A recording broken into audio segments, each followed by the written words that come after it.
Farm Credit heavily uses LinkedIn. The recruiters at Elanco Animal Health, we definitely look at LinkedIn as part of our sourcing efforts. I'd say a big part of it is in the beginning of the recruiting process. We have a team of recruiters and sourcers who go out and are constantly looking for new talent through sites like LinkedIn and others. I would rather look at the resume first and then compare that to, say, a LinkedIn profile. The reason I do that is I feel like the resume can be a little more objective data to start with, where we're just listing more or less facts, kind of chronological history, different activities.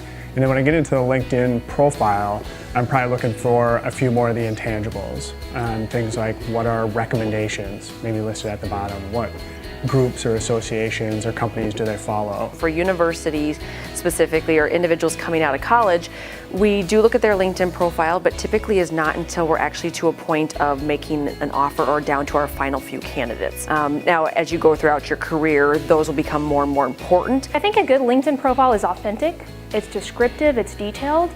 Gives the employer a lot of insights to your passions, your background, your education. One that is complete, so thorough information about history, education, interests, and a nice professional picture. What sort of words are they using to describe either their role, their activities? Are they using things like, interested in, learned from? Make sure you're not too wordy in your information. Get to the point. Kind of think of it as a resume. Do some bullets, make it easy to read. Be very intentional about what it is you are looking for and where you want to go. So it's easy for us as, hiring companies to say, oh, they want to do X, Y, and Z. When I think of a good LinkedIn profile, I think of one that has contact information. As much as you can contact through LinkedIn, sometimes it's nice to pick up the phone and be able to talk to somebody about the opportunity at hand. If you start seeing a comprehensive story, it'll give you a pretty good sense of who this person is and their true capacity. Common mistakes that we see on LinkedIn profiles are dormant profiles, so they really aren't updating it, incomplete.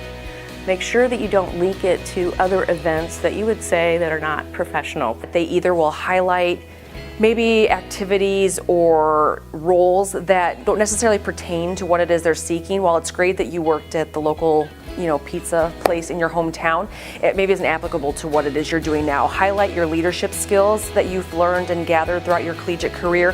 Highlight the internships or applicable work experiences that you've had throughout your collegiate career. As recruiters, when we are looking for talent, if you have an incomplete profile versus another candidate that actually has a complete profile, then more than likely recruiters tend to go with the candidates that have more because they can do a better assessment. I don't know if I would call it a mistake as much as a missed opportunity, but give us some personality. Let us see who you are. Now, this comes up a lot even with resumes, so errors, incomplete information, spelling mistakes, so very common things that with a little bit of extra time and maybe an extra set of eyes, someone could correct. And it's really all about your brand. So make sure that you're sending messages or providing information that's key to what you want to do and what's important to you. So if you really want opportunities in ag, talk about what you've done for ag.